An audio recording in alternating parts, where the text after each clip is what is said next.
એક શ્લોક સાથે હું આપ સૌને સવિશેષ અભિનંદન પાઠવવાનો પ્રયત્ન કરું છું. ઉત્સાહ નિશ્ચય ધૈર્ય કર્મસુ વર્ધતે યુવા સંપ્રેક્ષ્યતુ તદાત્મનમ યોગમ વિજ્ઞાનમાવશ્યિત. એટલે કે યુવાન વ્યક્તિ હંમેશા ઉત્સાહી, ધ્યેયયુક્ત અને હિંમત પોતાના વ્યવહારમાં લાવે છે.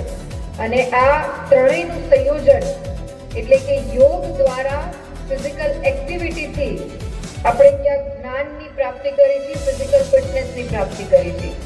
ખાસ કરીને અત્યારનો સમય એવો છે કે વાતો કરતા મૂવમેન્ટ અને મૂવમેન્ટની સાથે આપણે ફિટ ઇન્ડિયાને કેવી રીતના અચીવ કરી શકીએ. બધાને ખબર છે કે આ દેશના યશસ્વી પ્રધાનમંત્રી જેઓ આ એજમાં એકદમ ફિટ સ્વાસ્થ્ય એટલે જાળવી શક્યા છે કેમ કે યોગના માધ્યમથી, ફિઝિકલ એક્ટિવિટીના માધ્યમથી ક્યાંક ને ક્યાંક સારું સ્વાસ્થ્ય, સારા સ્વાસ્થ્યથી તંદુરસ્ત મન અને તંદુરસ્ત શરીર કેવી રીતના અચીવ કરી શકાય એ વારંવાર દરેક પ્રસંગમાં આ બાબતનો ઉલ્લેખ કરતા હોય છે અને એના માધ્યમથી જ એમને ફિટ ઇન્ડિયા મૂવમેન્ટ આપણા બધાની વચ્ચે મૂકેલું.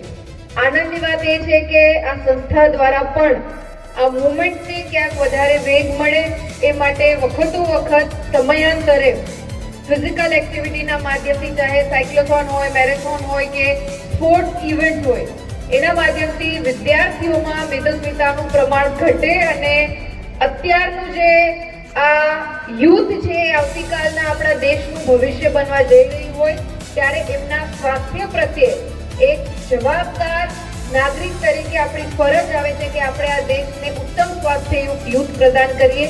જેના માટે આ સંસ્થા વખતો વખતથી પ્રયત્ન કરે છે, જેમાં આપ સૌ ખૂબ ઉત્સાહપૂર્વક પાર્ટિસિપેશન કરો છો. એના માટે પણ હું આ મંચના માધ્યમથી ખૂબ હૃદયપૂર્વકના અભિનંદન આપું છું.